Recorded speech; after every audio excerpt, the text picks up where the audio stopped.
So guys, in today's video I will be sharing with you which perfume out of all that I've been smelling and testing during January 2022 impressed me the most. So make sure to keep on watching to find out what it is, and don't forget to subscribe to my channel right now if you're here for the first time, as well as please give this video a huge thumbs up, and once you're done with that we can get started.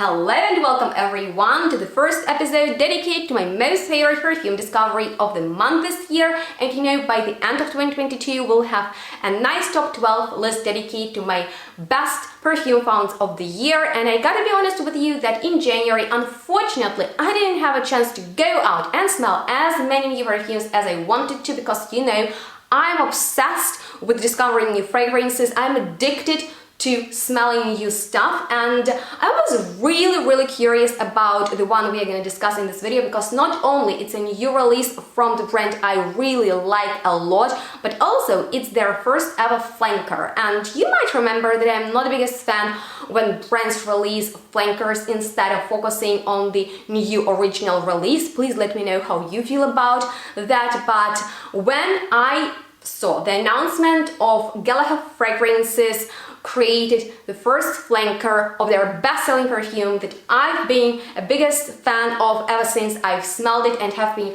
raving about, the one and only Rose Noir, on my channel. And I know that a lot of you have already smelled it, and just in case you love a good sweet rose fragrance and you've never smelled this one before, my gosh, you're really missing out and you totally need to add it to your collection. So I've just sprayed a little bit so I can give you a brief idea how it smells, and already in the opening I'm getting the delicious deep sweet Boozy rose that is so prominent in this composition, because rose in here smells to me like dark rose wine. You know, it's not very floral at all, so it's rather not the fresh flower that might grow in your garden.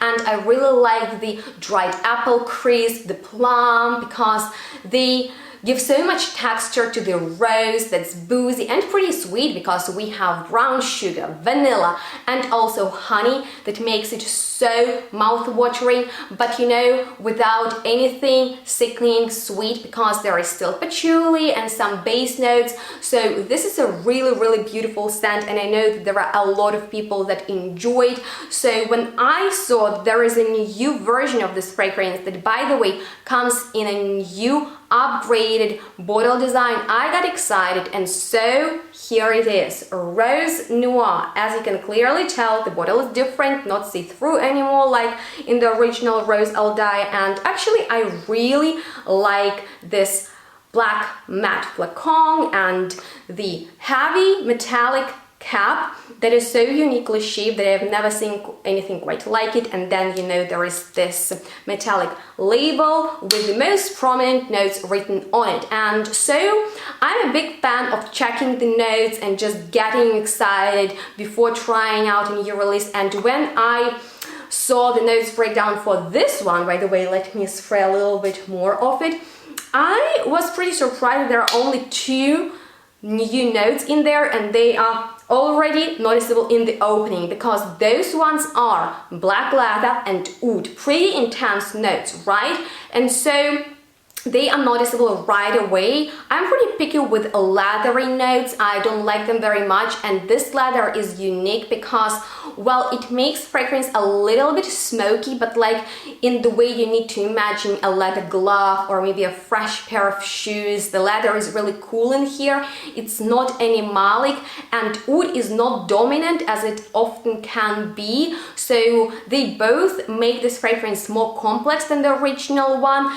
and this sweetness is still there, but it's further in the dry down, so it's not gone, but it just takes a bit longer to get to that stage. However, as it dries down, there is beautiful dry fruity element and also all that sweetness, but I feel like with the addition of darker notes, this fragrance got more mysterious. And so some of you asked me how these two compare to one another, and I feel like when we are talking about flankers, it's actually appropriate to compare to the original one that's known for its sweet rosiness. By the way, let me know if you know a great sweet rose fragrance down below in the commentary section. But of course, other than that, this fragrance has now a leather and an oud touch, and beside that factor, I would also say that this is more mature version of Rose Noir that so many people are attracted and drawn to. But you need to imagine it now with a leather jacket on. It's kind of like a badass fragrance, maybe of a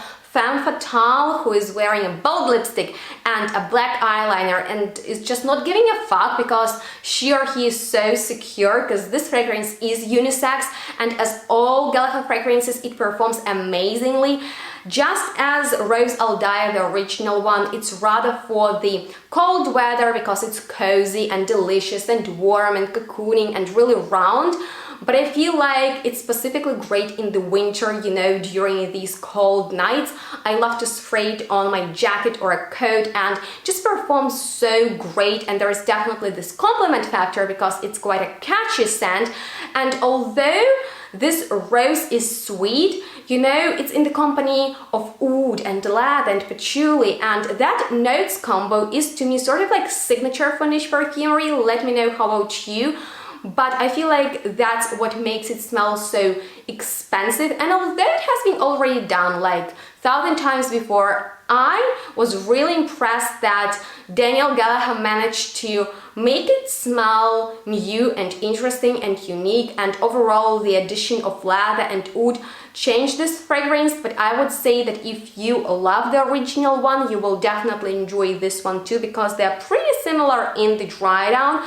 But in case you've never smelled any of these and you're wondering where you should go, well, I would recommend you to test this one out first, the original one, so you understand its nature and where the hype comes from. However, if it was too sweet for you and you've been loving to mix it maybe with your more intense, woody, leathery fragrances, now you don't have to do that because you get all of that in Rose Noir. So I would send you directly to this one if you love leather and oud in your perfumes. And at first I was surprised that Daniel didn't go for, you know, like completely new creation with leather and oud being dominant notes in there, but now I understand that probably this is a very successful and a very smart decision, creating a flanker of it. And let me know if you would like to see more flankers of this brand, and if you have any experience with their perfumes, please tell me how you feel about them. If you've never smelled them before, I will leave a link to their official website down below in the description box,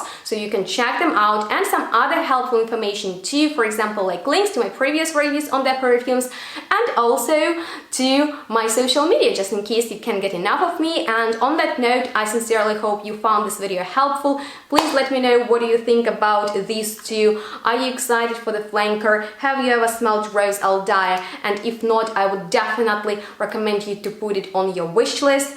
And please tell me about your favorite rose perfume so I can add it to mine. And on that note, if you enjoyed watching this video, please give it a thumbs up, please subscribe to my channel, and you can even donate to support it even more, and that sort of help is really highly appreciated. So on that note, if you have any questions left, I'm here to answer them. And don't forget to tell me what's your most favorite perfume discovery of the month. On that note, thank you so much for watching. Make sure to stay tuned and smell good. We'll see each other next one really soon. Bye guys.